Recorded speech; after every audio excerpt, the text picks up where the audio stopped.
All right. I'm just gonna continue to comment on the topic of living in an expensive area, or you know, everyone has choices, I guess, on what they're gonna do or where they're gonna live. And I think a lot of people, there's a stat that a lot of people end up not really moving far away from where they're born. The reason is that usually if you're born somewhere, like you have roots there, some amount of your family and connections are there. So like whether you were born in San Francisco, like a really expensive place, or whether you were born in like the middle of Mississippi, a lot of people end up staying relatively close to where they were born, um, because of family and all their roots are there. And it's usually somewhat difficult for people to just pack up and move and leave, especially if they get a little bit older. They have maybe more possessions and more relationships, potentially like a job in the area in which they have been living. So a lot of people just end up, uh, living within a close proximity to where they were, to where they were born. If you relocate, I think it becomes harder to relocate, especially if you don't have a reason. If you had like a job offer that was a good job offer, or maybe you like met a significant other and you guys wanted to move somewhere, typically there has to be a reason to move somewhere. So again, relationship potentially, but usually it's a job. It's like, what am I going to be able to do wherever I'm living to generate income? And it also could be like, I think a lot of people are now having to think about, I need to move somewhere where it's a little bit more affordable, because maybe the cost of living, like I'm in Seattle, the cost of living is just through the roof. And unless you have like a high flying, probably $250,000 a year job, close to it, I would say, potentially even more, it doesn't make a lot of sense to stay in the Seattle area, because after tax and housing, if you're gonna want to try to like be a homeowner, you're probably gonna be needing to make at least 200,000, but I would say probably more than that if you want to comfortably afford house payment. With the mortgage rate at 7 or 8%, the house being close to $1 million probably in the general Seattle area. You're going to want to be making well over $200,000, because after tax and just basic living expenses, 200,000 is probably closer to like 100,000, and it might even be less. Tax is going to take up, a good chunk of that. Food, transportation, insurance, so 200,000 doesn't really go as far as you think if a lot of your income has to go towards just the basic essentials. And so that's what I think a lot of people are having to weigh. And that's where I'm at. I mean, I was born here, but unless you are making an amount of money that allows you to actually live where you work, it doesn't really make a lot of sense to live there. Some people just really love to live in a big city, and they're okay paying higher rent and higher mortgage costs.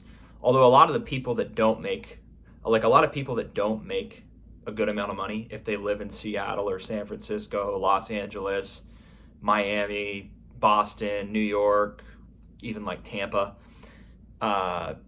they probably can't afford a home anyway. So they're just accepting the fact that they're going to be renters, and they're making a trade-off between, well, I just really like this city, and so I understand I'm probably not going to be able to own anything here, and I'm just going to rent, and that's fine.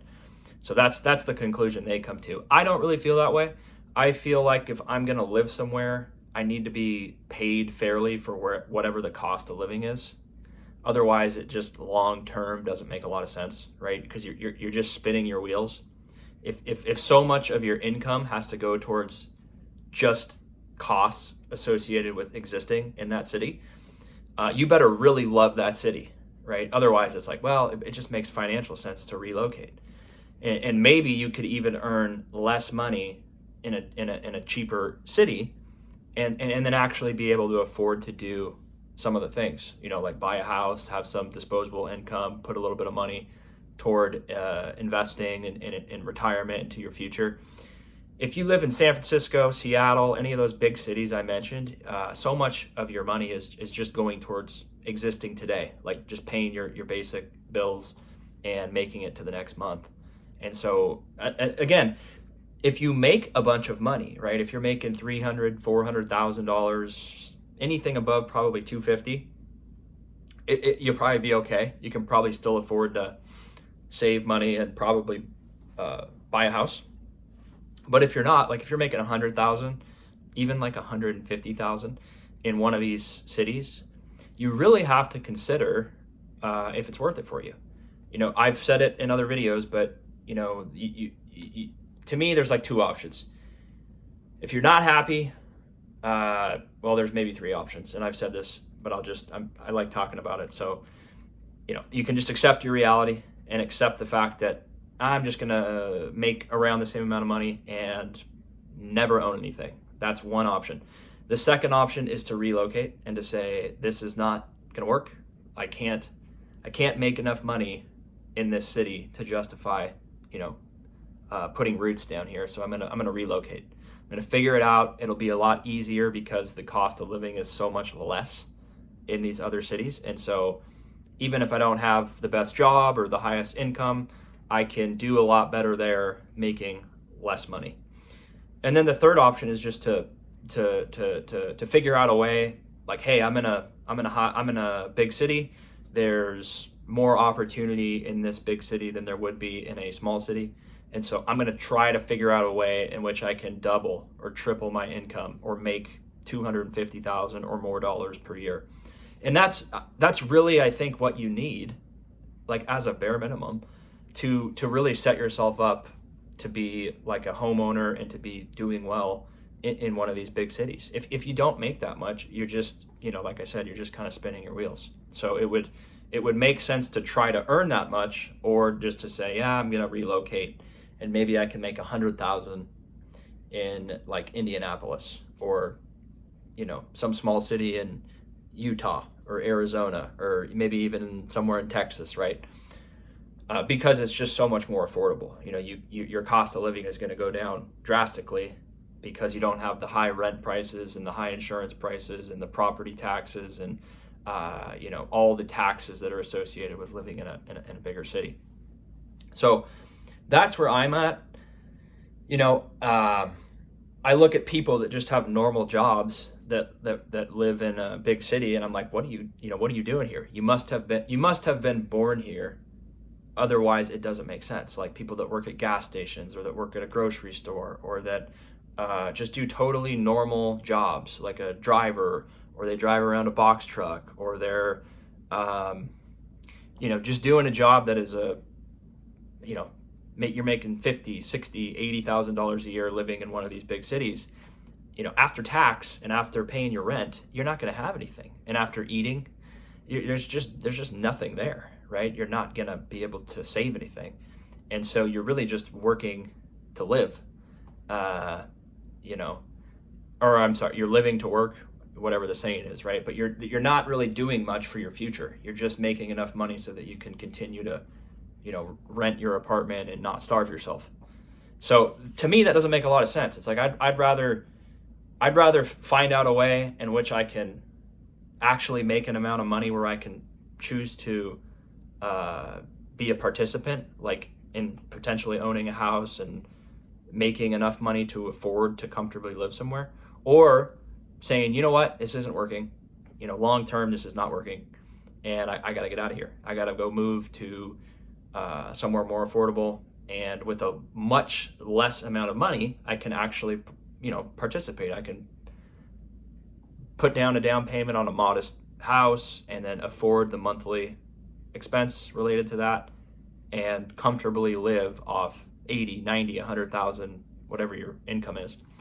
But you just can't do that in cities where it's so expensive, right? Because so much of that income is being taken away from you before you have any opportunity to really do anything with it. So that's where I'm at. I know a lot of people are in that similar position. It would be great, if you lived in a city, obviously to make an amount of money in that city that allows you to live comfortably in that city. But if you're not able to do that, or it's just too difficult to realize that, you have to, I think, consider moving, because you're just too far behind. There's not enough income for you to participate. Like, for example, in Seattle, right, we have like Microsoft and Amazon and maybe Google, I think, is here, and Starbucks, and like these big tech companies. So a lot of that money it's just pushed up the cost of living, and the houses have become very unaffordable for normal people that don't have a high-paying tech job. So when you're trying to compete as someone that just has a normal job, or that works a normal corporate job, or just a normal 9-to-5 job where you're making a average income, an average income in like Topeka, Kansas might be pretty good. An average income in Seattle or Los Angeles, or like I said, San Francisco, Boston, Miami, New York, I mean, forget about it. You're not gonna be able to compete with these other people who are making $500,000, $1 million plus per year in these cities, right? The price of a normal home here could be $1 million for something it's really not even that nice, $1 million. So if you don't make that type of money, you're not going to be able to even compete or afford anything near that. So you either have to start making that amount of money, or you got to get out. And so I think a lot of people are choosing to leave these cities. And that's where I'm at with it. You guys can let me know what you think.